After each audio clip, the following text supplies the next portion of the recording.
Mga awit, ika-147 kabanata. Pagpuri sa Diyos na makapangyarihan. Purihin si Yahweh, o kay buti ng umawit at magpuri sa ating Diyos. Ang magpuri sa Kanya'y tunay na nakalulugod. Ang lungsod ng Jerusalem muli niyang ibabalik sa Kanyang mga lingkod na natapon at nalupig. Yaong mga pusong wasak ay Kanya ring lulunasan, ang natamo nilang sugat agad-agad tatapalan.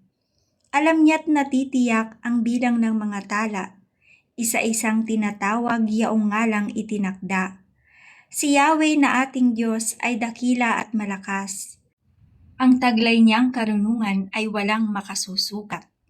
Yaong mapagpakumbabay, siya niyang itataas, ngunit yaong mapaghambog sa lupa ay ibabagsak. Umawit ng mga himno at si Yahweh ay purihin. Purihin ang ating Diyos at ang alpa ay tugtugin. Ang ulap sa kalangitan ay siya ang naglalatag. Masaganang ulan naman ang sa lupa'y bumabagsak. At ang damoy binubuhay sa bundok at mga gubat. Pagkain ng mga hayop ay siya ang nagbibigay. May pagkain siyang dulot sa inakay na nasigaw. Hindi siya nalulugod sa kabayong malalakas, kahit mga piling kawal hindi siya nagagalak.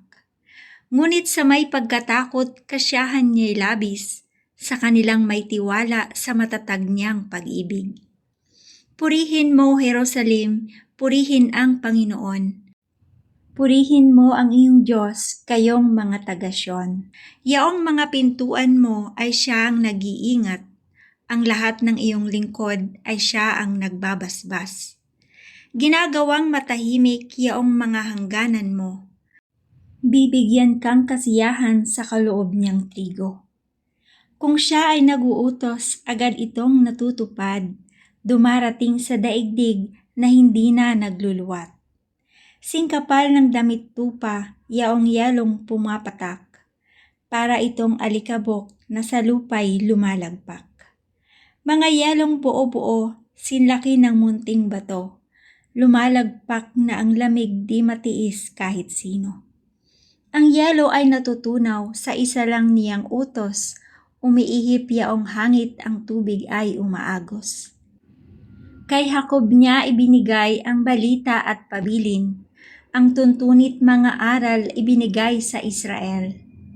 Ang ganitong karapatan ay wala ang ibang bansa, pagkat hindi nila batid ang utos na itinakda. Purihin si Yahweh,